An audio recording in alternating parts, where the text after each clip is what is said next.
বিশ্ব ফুটবলের সবচেয়ে ভয়ঙ্কর দল কোনটি?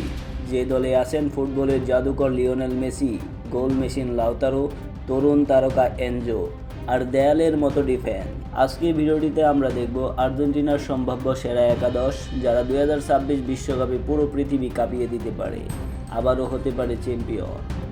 আর্জেন্টিনা দলের আক্রমণ ফরমেশন হয়ে থাকে বেসিক্যালি 4-3-3 ফরমেশনে। দলের শক্তি হলো মিডফিল্ডের নিয়ন্ত্রণ, দ্রুত কাউন্টার অ্যাটাক এবং অভিজ্ঞ ডিফেন্স।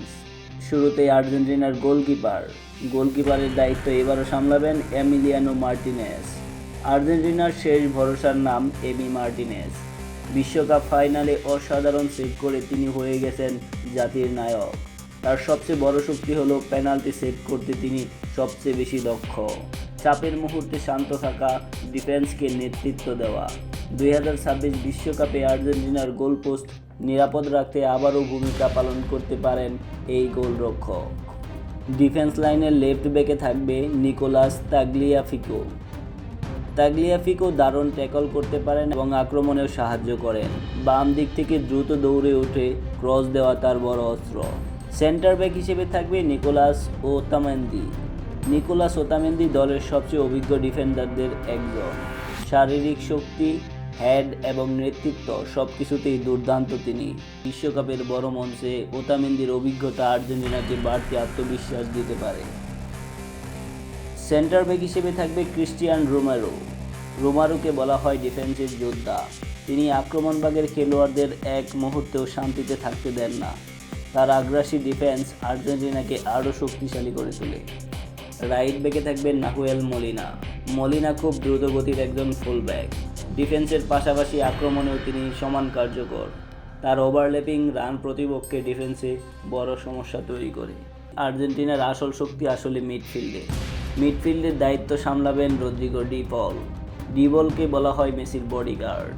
তিনি পুরো মাঠ জুড়ে দৌড়ান এবং দলের এনার্জি ধরে রাখেন। ডিফেন্স ও আক্রমণের মাঝে সেতুবন্ধন তৈরি করাই তার মূল কাজ। ডিপলের সাথে থাকবে অ্যালেক্সো ম্যাকঅ্যালিস্টার অসাধারণ পাস দিতে পারেন। খেলার গতি নিয়ন্ত্রণ এবং আক্রমণ সাথে তার জুড়ি নেই। মিডফিল্ডে তার উপস্থিতি পুরো দলকে ভারসাম্য দেয়। এছাড়াও আরও একজন থাকবে এনজো ফার্নান্দেজ আর্জেন্টিনার ভবিষ্যৎ সুপারস্টার যাকে বলা হয়ে থাকে। তরুণ হলেও তার খেলার পরিপক্কতা অবিশ্বাস্য। লং পাস, ভিশন এবং শট সব মিলিয়ে তিনি আধুনিক ফুটবলের সম্পূর্ণ মিডফিল্ডার। আর্জেন্টিনার আক্রমণভাগ হচ্ছে বিশ্বের সবচেয়ে ভয়ঙ্কর ত্রয়ী একাদশ। হুলিয়ান আলভারেজ, লাউতারো মার্টিনেজ, সঙ্গ দিবেন লিওনেল মেসি। হুলিয়ান আলভারেজ সবসময় গোলের খোঁজায় থাকেন। তার প্রেসিং এবং দ্রুত রান প্রতিপক্ষের ডিফেন্সকে ভেঙে দেয়। ভবিষ্যতে তিনি আর্জেন্টিনার প্রধান স্ট্রাইকার হতে পারেন। লাউতারো মার্টিনেজ একজন নিখুঁত ফিনিশার। বক্সের ভিতরে সামান্য সুযোগ পেলেই গোল করতে পারেন। তার আক্রমণাত্মক মানসিকতা আর্জেন্টিনার সবচেয়ে বিশাল শক্তি। যার কথা না বললে নয়, তিনি হচ্ছেন বর্তমান ফুটবল বিশ্বের সবচেয়ে বড় সুপারস্টার লিওনেল মেসি। ফুটবলের রাজা মেসি শুধু একজন খেলোয়াড় নন, তিনি একটি আবেগ। ড্রিবলিং, পাস, ফ্রি কিক, গোল সব কিছুতেই অসাধারণ। যদি 2026 বিশ্বকাপ তার শেষ বিশ্বকাপ হয়, তাহলে পুরো দল চাইবে তাকে আবারও ট্রফি উপহার দিতে।